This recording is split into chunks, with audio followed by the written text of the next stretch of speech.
દુનિયાના દરેક ધંધાની અંદર મંદી આવી શકે છે, પણ લોકોને ઉલ્લુ બનાવવાના અને બૂચ મારવાના ધંધાની અંદર ક્યારે મંદી આવતી નથી. અત્યારે સ્માર્ટફોન કંપનીઓ મોબાઈલ તો એવી રીતે વેચી રહી છે કે જાણે પાણીપુરી વેચતી હોય. પાણીમાં ડૂબડું. IP rating 68, 70, 70 ફલાણું ઢીકડું.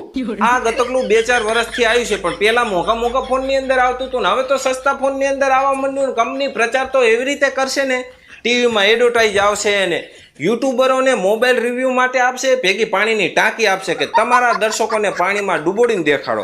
બચારો કોઈ ગામડાનો ગ્રાહક મોબાઈલની દુકાનમાં મોબાઈલ લેવા જાય તો મોબાઈલની દુકાનમાં ટેબલ ઉપર એક કાચનું પાણીનું દેઘડું પડ્યું હોય.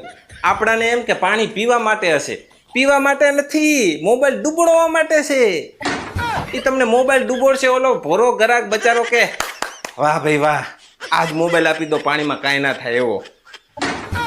અરે ભાઈ, તમે મોબાઈલ લેવા જાઓ ને તો તમે તમારી જરૂરિયાત જુઓ. તમારું બજેટ કેટલું છે, તમારે કેટલા સ્ટોરેજની જરૂર છે, કેવા કેમેરાની જરૂર છે, કેવા પરફોર્મન્સની જરૂર છે, આ બધું ફૂલફિલ થતું હોય અને એની હારે IP રેટિંગનું પ્રોટેક્શન મળતું હોય તો એ તો બેસ્ટ છે, તો લઈ જ લેવાય. IP રેટિંગનું પ્રોટેક્શન એ સારી વસ્તુ છે, પણ તમે મોબાઈલ જ એટલે લો છો કે એને પાણીમાં કાંઈ ના થાય એટલે, તો આ ખોટી વસ્તુ છે.